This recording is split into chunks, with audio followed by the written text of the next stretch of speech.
Sou Hugo Brandão, do Campo Satuba. Um abraço a todos os servidores e servidoras do IFAL. Bom, basicamente estou vindo falar com os docentes sobre a reunião do Conselho Superior de hoje. Eu sou membro do Conselho Superior, ocupo a cadeira destinada ao representante dos trabalhadores. Então, pessoal, hoje foi votada a minuta da carga horária docente. Estou recebendo diversas ligações, mensagens, e-mails, mensagens via Facebook, via WhatsApp, me questionando sobre qual foi o texto que foi votado hoje. Eu gostaria muito de dar um informe rápido, mas é muito difícil dar um informe rápido, porque falar do voto de hoje sem contextualizar todo o processo de luta que nós tivemos para a aprovação dessa minuta da carga horária docente, ficaria amputado o meu discurso. Mas bom, eu vou tentar ainda assim fazer um discurso resumido, para que eu possa dialogar com você, servidor que está me assistindo, e que você possa entender em linhas gerais o que aconteceu hoje e como foi votada a minuta. Então, basicamente, na minha leitura hoje, nós tivemos uma vitória. Uma vitória não pomposa, uma vitória não tão expressiva, não é a minuta que nós gostaríamos de aprovar, não foi acatado o nosso voto, e repito, o meu voto foi feito tal qual a categoria definiu nos seus fóruns, nas suas assembleias e, sobretudo, na audiência pública que aconteceu em Satuba. Então, como dá tempo de contextualizar ponto a ponto, e a maior parte de vocês acompanharam todo o processo de discussão da minuta da carga horária docente, basicamente eu só vou dizer o seguinte: ela foi resultado de um movimento de luta dos docentes, ou melhor, dos servidores em geral, na nossa instituição. Lembremos que houve uma montagem de uma comissão que produziu um documento anterior ao que foi aprovado hoje, e foi apresentado esse documento aos servidores. Esse documento era um documento da reitoria, era um documento, isso porque o relator era o pró-reitor de ensino, professor Luiz Henrique. E bom, esse documento foi apresentado à categoria e a categoria rechaçou esse documento. E houve de lá para cá diversas movimentações dos servidores que protocolaram um documento com assinatura de professores de todos os campos do IFAL. Os professores deram sua colaboração por meios virtuais, estiveram presentes na audiência pública. Diga-se de passagem, essa audiência pública foi uma vitória, foi uma conquista dos docentes, dos servidores de IFAL, porque o reitor a priori não queria fazer mais audiência pública. Nós precisamos fazer diversas manifestações para que o reitor aceitasse que tivesse audiência pública e sequer se deu o trabalho de ir para a nossa audiência pública. Reitor não esteve presente, pró-reitor de ensino também não esteve presente, só quem foi discutir com os servidores a minuta da carga horária docente foi o pró-reitor de desenvolvimento institucional e mais ou menos mostrou slides. A categoria pôde expressar o que de fato estava sentindo, a repulsa que estava sentindo acerca do documento que nos foi apresentado. Só para recordar o documento que foi nos apresentado, constava-se 20 horas de trabalho em sala de aula para cada docente.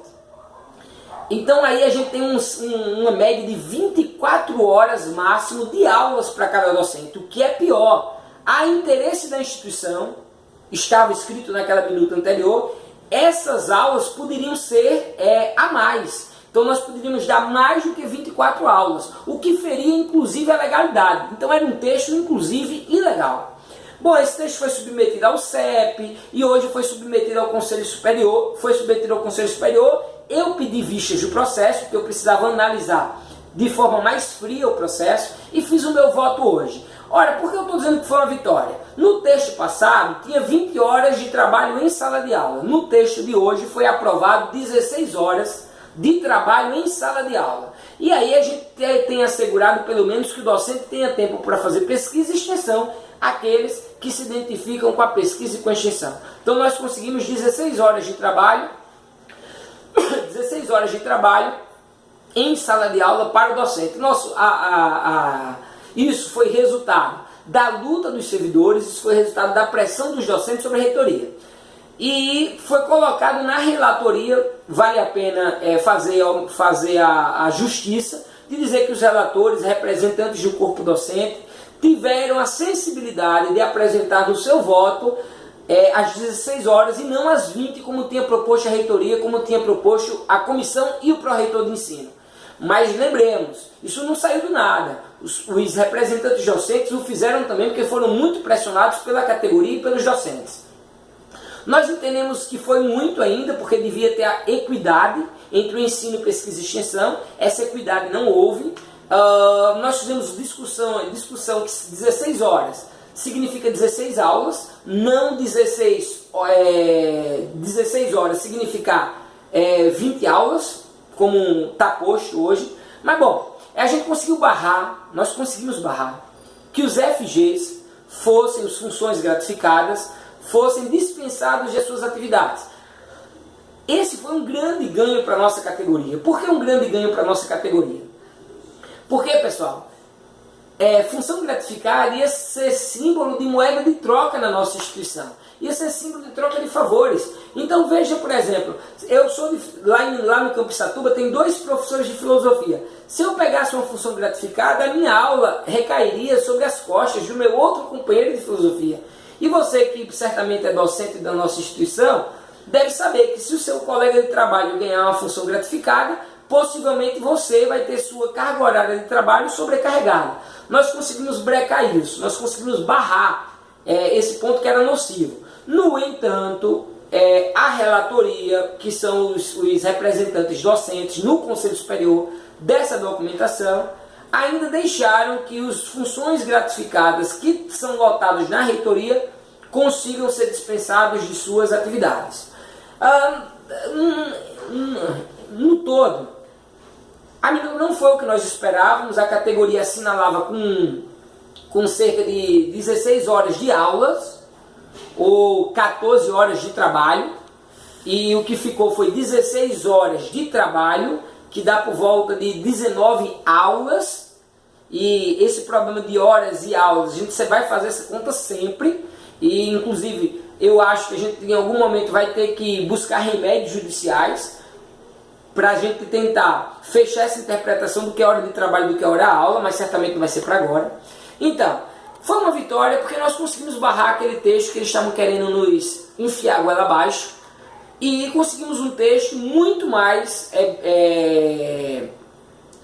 progressista do que o texto anterior. É um texto mais progressista, é um texto que representa mais o que a categoria sugeriu, mas ainda não é um texto, está longe de ser, e tem outros diversos pontos que a gente vai ter que discutir quando for visitar os campos de FAO. A outra infinidade de pontos que a gente não conseguiu avançar, mas a gente conseguiu avançar em um ponto primordial, que era ponto de consensual entre todos os docentes. A nossa carga horária é de 40 horas de trabalho, 2 terços para atividades com aluno e 1 terço para atividade extra-aluno. Isso é para a educação básica.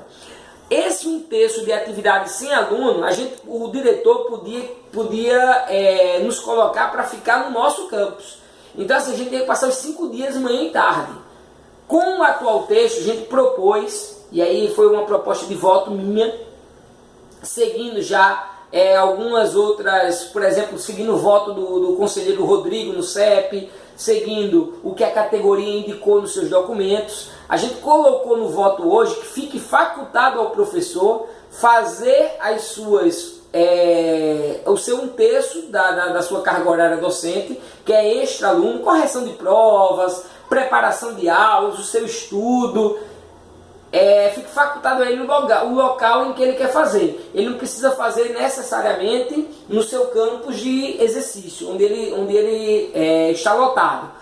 Porque, a priori, do jeito que o texto estava, o diretor podia dizer assim: não, você vai fazer correção de provas, preparação de aulas aqui. E nós seríamos obrigados a passar as 40 horas dentro da instituição. E a gente conseguiu colocar no texto, a relatoria aceitou, e a gente conseguiu colocar no texto que fica facultado ao professor fazer as suas atividades extra-alunos, onde ele bem entender, pode ser na sua casa, quer dizer, fica facultado a ele fazer fora do campus. Ele pode fazer na sua casa, sua correção de provas, sua preparação de aula. Enfim, não foi o melhor dos mundos, mas foi uma boa votação. Diferentemente do que aconteceu no CEP, nós solicitamos que o reitor, que estava presidindo a reunião, não colocasse o meu voto para ser votado de forma geral, ou o meu voto, ou o voto da relatoria. Nós pedimos que fosse analisado ponto a ponto, Na votação do CEP, o reitor não fez isso. Nós entendemos que houve uma manobra, mas dessa vez ele foi sensível, colocou para votar pontos a pontos. Eu parabenizo, inclusive, por isso, porque foi extremamente importante votar ponto a ponto, porque a gente conseguiu progredir em alguns pontos que, se fosse votado ou o meu voto ou da relatoria, a gente não ia conseguir. Então a gente conseguiu progredir em alguns pontos. Acabou sendo um texto progressista para o texto que foi apresentado. Ficou um texto legal. No entanto, ainda tem alguns problemas. Por exemplo, a interesse da instituição, o professor pode hoje, no nosso instituto, em casos excepcionais, como está no texto, chegar ao teto de 24 horas aulas. 24 horas aulas. Nós entendemos que isso é nocivo para a qualidade do ensino, para a qualidade de vida do servidor. Nós tentamos a todo custo tirar esse ponto do texto, mas infelizmente não conseguimos, mas conseguimos alguns outros progressos. Está de parabéns todos os que se mobilizaram, todos os que estiveram atuando nos seus campi. É importante a gente fazer esse debate em algum outro momento. Essa discussão não se encerra por aqui. Esse texto de hoje está longe de ser o que de fato nós merecemos e almejamos. Esse texto de hoje está longe de ser um texto que garanta a qualidade do ensino, que garanta o equilíbrio entre pesquisa, ensino e extensão. Ele não garante ainda, ele não garante o que nós estávamos propondo enquanto servidores, que nos organizamos, que sugerimos. Mas é um texto progressista. O CONSUP o Conselho Superior é democrático, fomos votos perdidos, perde com isso toda a categoria, mas em contrapartida nós conseguimos avançar muito. Fica o aprendizado para a categoria. Categoria organizada, unida, não tem para ninguém. A gente consegue vencer qualquer barreira, qualquer obstáculo. Contudo, a gente precisa aprender a se organizar mais, a participar mais e, sobretudo, a ter muito cuidado com quem a gente vota, seja para ser nosso reitor, seja para ser nosso diretor, ou seja para estar no Conselho Superior. É um órgão deliberativo, é um órgão extremamente importante, que nós precisamos ter pessoas que de fato estejam lá para defender os interesses da categoria e não os interesses necessariamente da gestão, como era aquela minuta passada, que queriam enfiar a goela abaixo do servidor. Então, olha, diante daquela minuta nociva aos docentes e diante do que foi aprovado hoje, eu não tenho dúvida de dizer que nós saímos dessa batalha vitoriosos. Mas está longe de acabar a guerra, não é, repito, o texto que nós gostaríamos, mas foi um texto muito bom. Basicamente, esse foi o meu voto. Eu vou tentar mandar o meu voto por e-mail para que vocês possam dar uma olhada. Essa discussão eu queria muito ter mais tempo de discutir. Acabei atropelando alguns pontos. Acabei não dando informe como eu gostaria. Mas vai esse vídeo para ter pelo menos o primeiro diálogo com você que me assiste. Em outro momento a gente pode avançar e aprofundar essa discussão. Seja no seu campus, quando a gente vier aí para visitar, ou seja nos fóruns e assembleias da categoria. E lá a gente pode estar aprofundando esses temas. Peço desculpa se não me fiz entender. Peço desculpa porque o vídeo é longo. E peço desculpa porque eu queria dar muito mais, um informe muito mais bem elaborado. Mas infelizmente é muito difícil contar tudo o que ocorreu em um vídeo de 10, 15 minutos de máximo. Então assim, um abraço a todos. Fica o aprendizado de que precisamos nos organizar mais para enfrentar o que está por vir. Estamos em época de ajuste fiscal, a educação no Brasil não é prioridade, sabemos disso, e vamos nos organizar para manter a luta. Um abraço e até um próximo encontro.